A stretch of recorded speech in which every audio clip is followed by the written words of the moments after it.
Palmer had always believed that people revealed themselves eventually, not in dramatic confessions or obvious moments of failure, but in the small, unguarded seconds when they thought nobody important was listening. The whispered conversation in a crowded airport. The words exchanged between two people who had calculated the distance between themselves and anyone who might care. Her parents had made that calculation at Gate 14 of the Charlotte Douglas International Airport on a Tuesday afternoon in March. They had been wrong about the distance.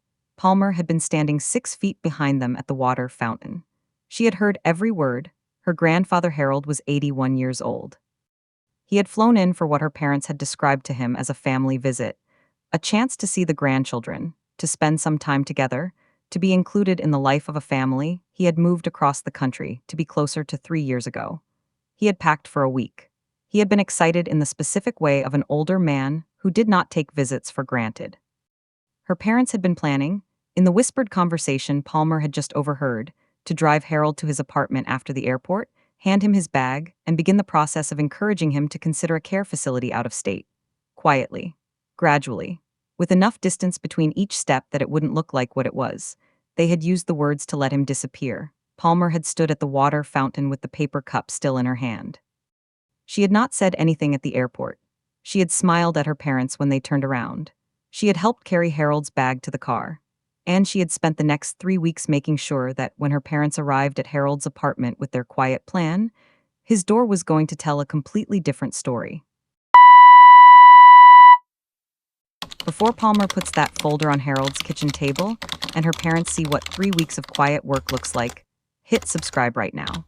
Because the moment Harold tells her parents he knows what was said at the airport is something nobody in that room was prepared for except the two people who had been paying attention to each other. New videos every single week. Hit like if you have ever protected someone who didn't know they needed protecting.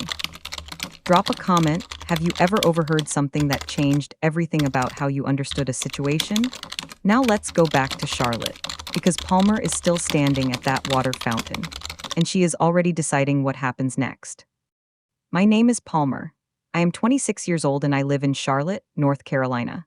My grandfather Harold has been one of the most specific and reliable presences of my life, not the loudest or the most dramatic, just the most consistently real. He was the grandfather who remembered what you said last time and asked about it next time. The one whose attention felt like genuine attention rather than the social performance of it. He had moved from Portland to Charlotte 3 years ago, had sold the house he had lived in for 30 years, and had relocated specifically to be near family, near us, near the people he had decided he wanted to spend whatever time remained in proximity to. I had considered that move an act of trust. I had tried to be worth it. Harold had called me the week before his flight with the specific warm energy he brought to things he was genuinely anticipating, asked about the weather in Charlotte, asked whether his favorite diner was still on the corner of 5th, asked what the grandchildren were up to as if he hadn't spoken to most of them recently, and simply wanted to hear it again from me. He had packed for a week. My parents had invited him for what they described as a family visit, a chance to reconnect, to spend some time together, to be included. Harold had received the invitation with uncomplicated gratitude. He did not know that invitations sometimes carried things underneath them that the surface language didn't disclose. He had always been too straightforward himself to fully anticipate that quality in other people. My parents and I had arranged to collect Harold together from Charlotte Douglas, a Tuesday afternoon in March, his flight arriving at 2:45, the plan to drive back together and get him settled at his apartment before dinner. I had taken the afternoon off work.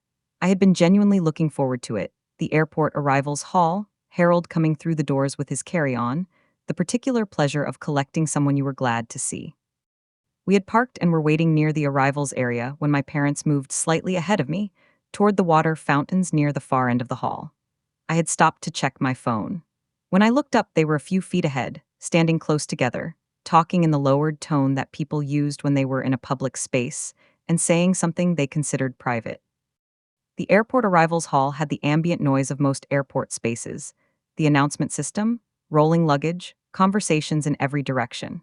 The particular pocket of relative quiet near the water fountains had reduced the ambient noise enough that the words my parents were exchanging at 6 feet carried more clearly than they had apparently calculated. I had not moved toward them to listen.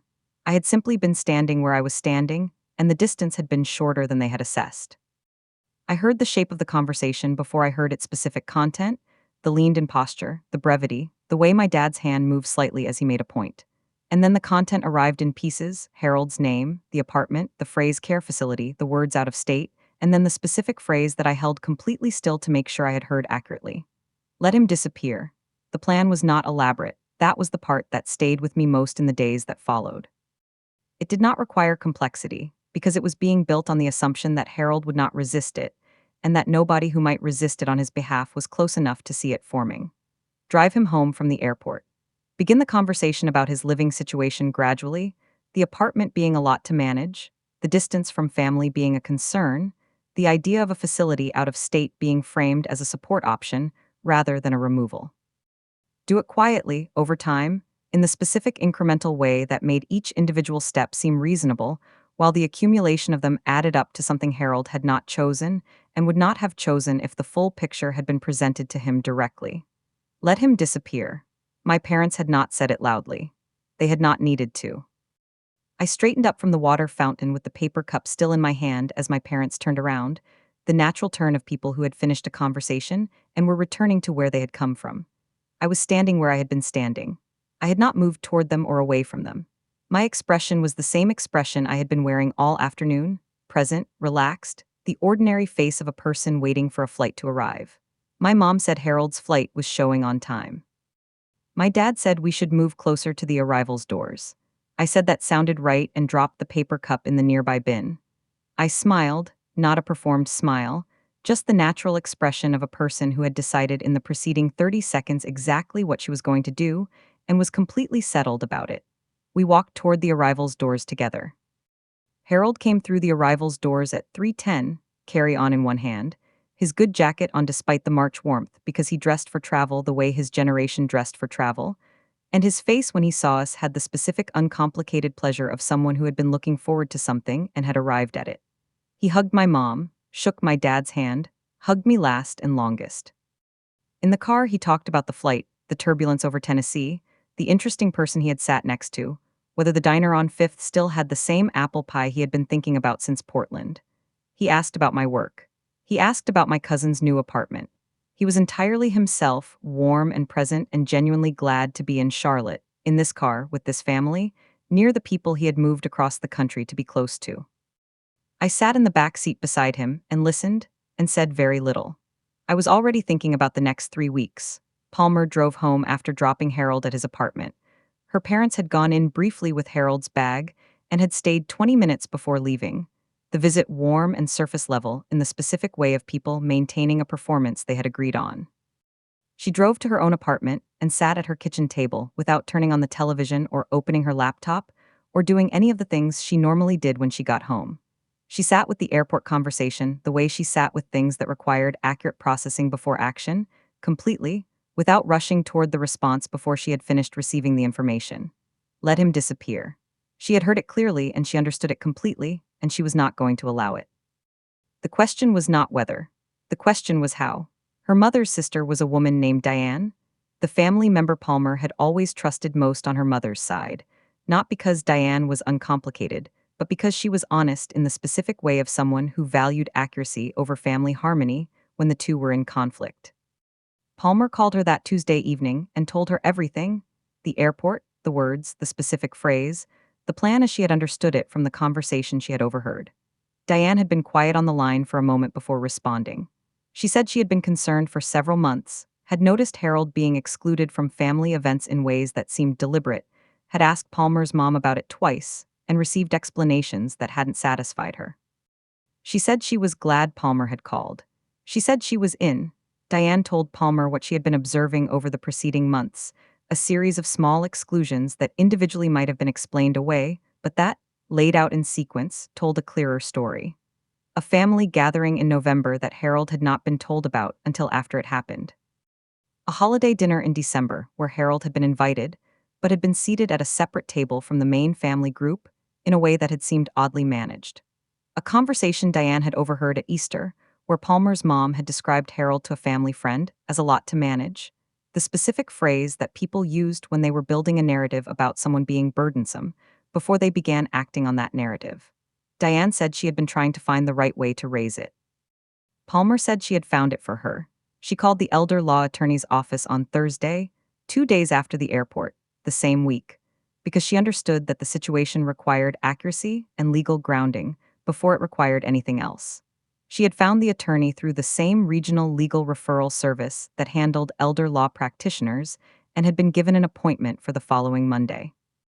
She had gone in with the airport conversation documented in her notes, the specific words she had heard, the timeline she understood from the conversation, the plan as she had assessed it. The attorney, a woman named Sandra Holt who had spent 20 years specifically in elder law, had listened to everything without interrupting. Then she explained the legal landscape clearly and without unnecessary complexity. Harold had rights. There were mechanisms to protect them. The protection required documentation. Sandra had walked Palmer through the relevant legal framework in two parts: what Harold's rights were as a competent adult managing his own affairs, and what documentation would make those rights visible and difficult to work around. She said the most important thing to establish was a formal record of Harold's own stated preferences about his living situation, not Palmer's account of what he wanted, but Harold's own voice, documented through a proper legal process with witnesses and a date.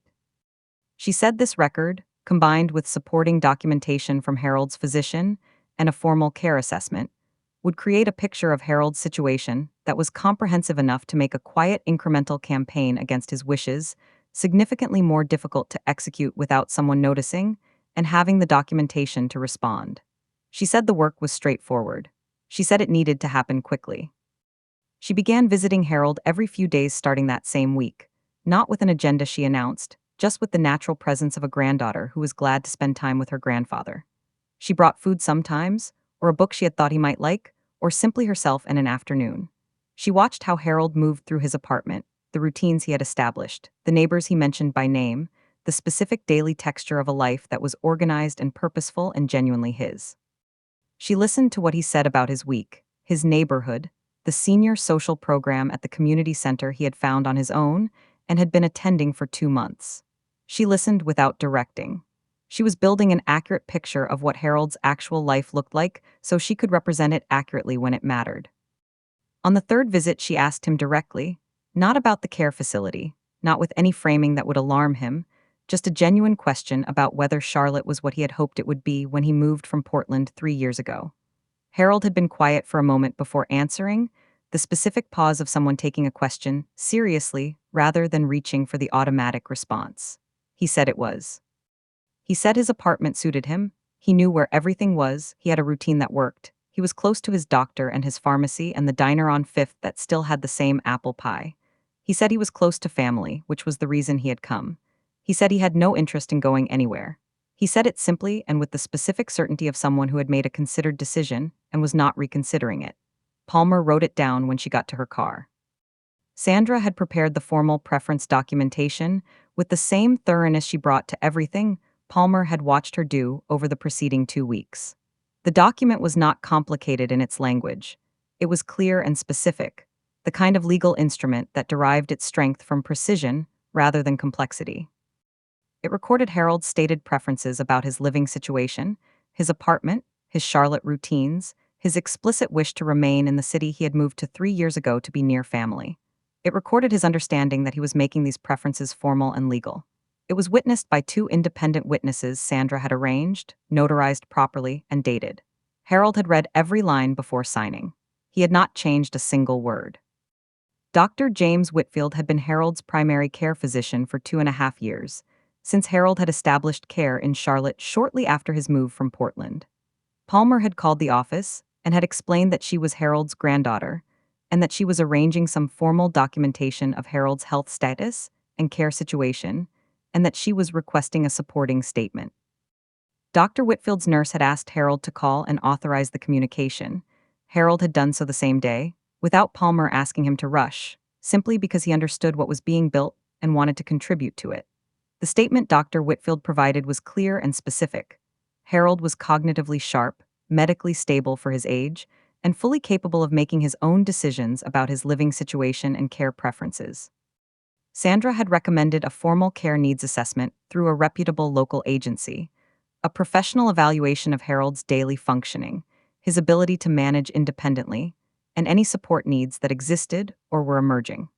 Palmer had arranged it through an agency Sandra had worked with before, a team of 2 assessors who had spent 3 hours with Harold at his apartment on a Thursday afternoon. Harold had found the assessment slightly amusing. He had told Palmer afterward that they had asked him to count backward from 100 and had seemed pleased when he had done it without difficulty. The assessment report arrived 5 days later. It confirmed Harold was managing his daily life well with a modest level of support, and that independent living with supplementary services was both appropriate and sustainable for his current situation. The practical support infrastructure had taken most of the second week to establish, not because it was complicated, but because she had wanted each piece to be genuinely right for Harold, rather than generically adequate. She had researched 3 grocery delivery services before selecting the one whose product quality and delivery reliability matched what Harold actually bought at the store. She had interviewed 2 cleaning services before choosing the one whose schedule and approach suited Harold's apartment and preferences. She had worked with Harold's pharmacy to establish a monthly medication management system, blister packed, delivered, organized so Harold's weekly routine included a clear visual confirmation of what he had taken and what remained. Each service had been set up with Harold's involvement and approval. Nothing had been imposed. Everything had been chosen. Harold had found the senior social program at the Charlotte Community Connection Center on his own. Palmer had learned about it during one of her visits when he had mentioned offhandedly that he had started going on Tuesday and Thursday mornings. He had not described it as a significant development, just as something he had found and liked. Palmer had looked it up after that visit and had understood that it was more significant than Harold's casual description suggested. The program ran structured social activities, a weekly discussion group, a walking club, and a rotating volunteer coordination component that matched participants with local community organizations based on their interests and skills. Harold had been matched with a literacy tutoring program. He had been going for 2 months. He had, by his own account, made 3 people he considered genuine friends. At the end of the 3rd week, the documentation was complete, and Sandra had helped Palmer organize it into a folder that told Harold's story in the sequence that mattered, clearly, professionally, with each piece supporting the next. Harold's formally recorded preferences on top, Dr. Whitfield's supporting statement behind it, the care assessment report, the documentation of the support services, grocery delivery, cleaning, medication management, with start dates and service provider contacts, the Community Connection Center, program registration, and Harold's participation record. And at the back, a brief legal summary Sandra had written that explained what the documentation established and what it meant for any discussion about Harold's living situation going forward. The folder was not aggressive. It was simply complete. It closed every gap that the quiet campaign had been planning to move through. She had thought carefully about when and how to tell Harold what she had heard at the airport, had understood from the beginning that he deserved to know, and had been waiting for the moment when the protection was in place before she delivered the information that made the protection necessary. She chose a Sunday afternoon, his apartment, his kitchen table, the apple pie from the diner on 5th that she had picked up on the way. She told him everything. She told him what she had heard, the specific words, the plan as she had understood it. She told him what she had done in response and why. She placed the completed folder on the table and walked him through every page. Harold had listened to all of it without interrupting, with the specific steady attention of a man receiving difficult information about people he loved and choosing to receive it accurately rather than deflect it. Palmer arrived at Harold's apartment at 10 in the morning. Her parents were expected at 11, which gave her an hour to sit with Harold over coffee and make sure everything was settled before the visit began. Harold had made the coffee already when she arrived, had set out 2 cups and the good biscuits he kept for company, and had the kitchen table clear in the specific way of someone who had prepared for a significant morning. He was calm. Palmer had spent the past 3 weeks building something specifically so that Harold could be calm this morning, so that when her parents walked through that door, he would be a man whose situation was documented, protected, and entirely his own. She sat across from him and drank her coffee, and they talked about ordinary things until they heard the knock. Her parents came through the door with the particular energy of people who had prepared themselves for a conversation they expected to control. Her dad with the measured confidence he brought to situations he had assessed in advance. Her mom with the warm, careful manner she used when she was about to say something difficult and wanted the delivery to carry the weight of genuine concern. They had brought flowers for Harold, a small bouquet her mom held out with real warmth because whatever else was true, her mom's affection for Harold was not entirely performed. They came in and hugged Harold and said the apartment looked wonderful and asked how he was feeling. And then they registered Palmer sitting at the kitchen table. The flowers stayed in her mom's hand a moment longer than necessary before she found the counter to set them on. Her dad recovered first. He was better at rapid adjustment than her mom and had the professional fluency of someone accustomed to finding the right register quickly in rooms that hadn't configured themselves as expected. He said it was good to see Palmer, asked how she was doing, and made the transition smooth enough that the surface of the morning remained intact. Her mom sat down at the kitchen table and accepted the coffee Harold poured and asked about his week with the genuine interest that existed alongside everything else. Palmer watched both of them recalibrate in real time, watched them assess the situation, register that the private audience they had planned for was not available, and begin the specific internal calculation of how to proceed with an unplanned witness present. She sat with her hands around her mug and said nothing yet. Whatever her parents had expected Harold's apartment and Harold's situation to look like on this morning, the picture in front of them was not it. The apartment was organized and comfortable and clearly tended. Harold himself was sharp and warm and present in the way he had always been present, asking her dad about work, asking her mom about the garden she had been expanding, the easy back and forth of a man entirely at home in his own life. The grocery delivery receipt was on the counter. The medication organizer was visible on the shelf by the kitchen window, full, current, clearly managed. Harold mentioned the Community Connection Center without being asked, said he had a literacy tutoring session Thursday, and that one of his students had just finished her first full book. Her parents listened and smiled, and the folder was sitting on the counter behind Palmer. Her dad opened toward Harold's living situation at 11:40. After the coffee and the catching up and the natural conversational settling that preceded the thing a person had actually come to say. He did it with the gentle framing Palmer had anticipated, said he had been thinking about Harold, about how much was involved in managing an apartment independently, about whether Harold had considered what his options were going forward as things naturally changed. He said it with genuine care in his voice. She could hear the genuine care alongside the agenda and understood that both were real, which was the complicated part. He said the family wanted to make sure Harold had everything he needed. He said there were options worth exploring. He looked at Harold with the patient expression of someone beginning a conversation they expected to take several visits to complete. Palmer reached for the folder. She placed it between the coffee cups without ceremony, opened it to the first page, and turned it so her parents could read Harold's name at the top of the preference document. She said she wanted to share some information about Harold's current situation before the conversation went further. She said Harold had spent the past 3 weeks working with her and with a professional team to document his preferences and establish his support infrastructure, and she wanted her parents to have the full picture. She said it in the tone she used for accurate information delivered clearly, not aggressive, not cold, just direct. Her dad looked at the folder. Her mom looked at Palmer. Harold wrapped both hands around his coffee cup and looked at neither of them and waited. Palmer walked her parents through the folder the way Sandra had walked her through it 3 weeks earlier, page by page, each document explained in sequence, the full picture assembled piece by piece so that nothing could be partially received. Harold stated preferences, formally recorded, witnessed, dated. Dr. Whitfield's statement, cognitively sharp, medically stable, fully capable of making his own decisions. The care assessment, independent living appropriate and sustainable with current support services. The support services documentation, grocery delivery, cleaning, medication management, all established and running. The Community Connection Center registration and participation record. The legal summary at the back explained what the documentation established.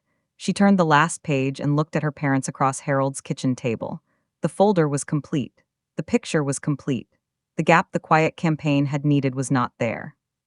Her dad picked up the folder after Palmer finished walking them through it, not to challenge it, at least not immediately, just with the specific attention of someone who needed to hold a thing to fully believe it was real.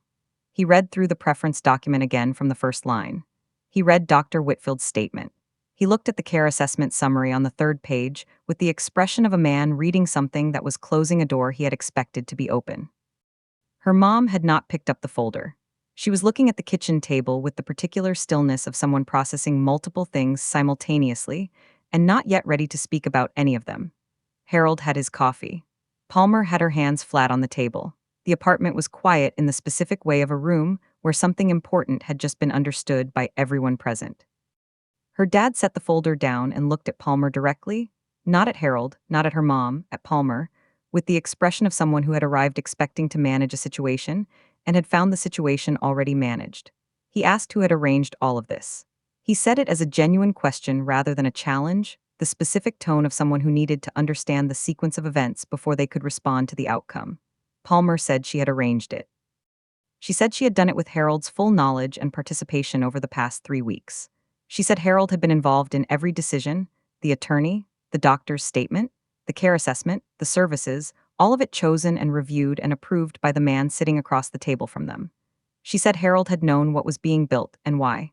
Harold set his coffee cup down with the deliberate movement of someone who had been waiting for the right moment and had identified it.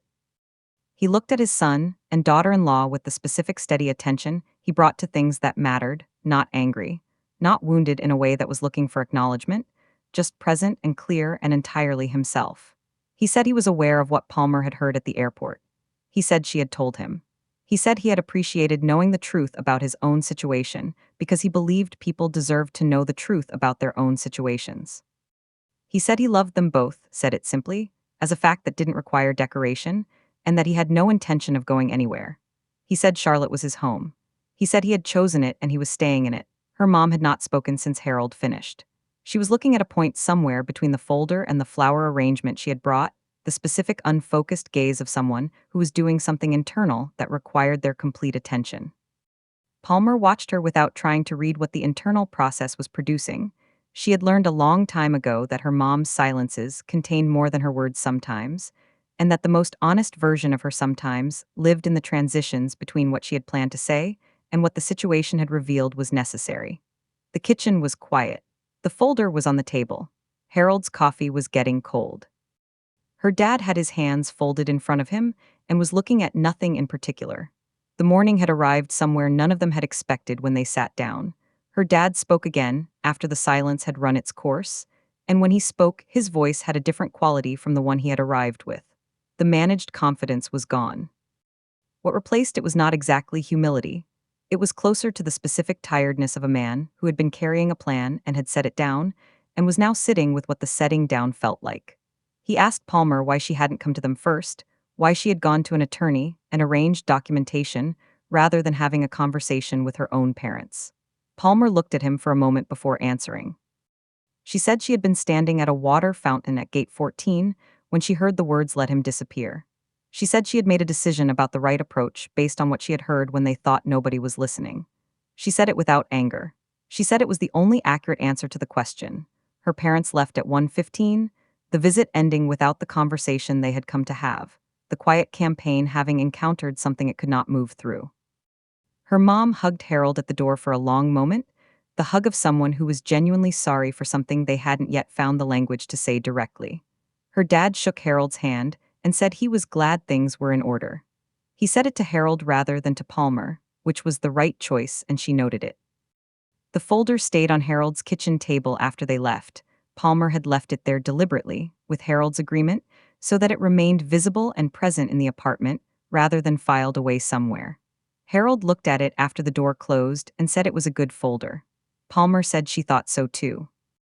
Palmer drove home through Charlotte in the early afternoon, the city going about its Tuesday business around her, the specific ordinary quality of a weekday that had contained something significant and was now continuing past it. She thought about gate 14 and the paper cup and the 6 feet of airport corridor that had changed the shape of the following 3 weeks. She thought about Harold at his kitchen table with his coffee and his folder, and his literacy tutoring session on Thursday, and his 3 genuine friends at the Community Connection Center. She thought about the door that had been opened at that airport, the quiet campaign that had been planned in a whispered conversation between 2 people who had calculated the distance wrong. The door was closed now. Harold's preferences were on record. His support was in place. His home was his. She drove home through Charlotte with the specific settled feeling of someone who had shown up for the right person at the right moment and had built something that would hold.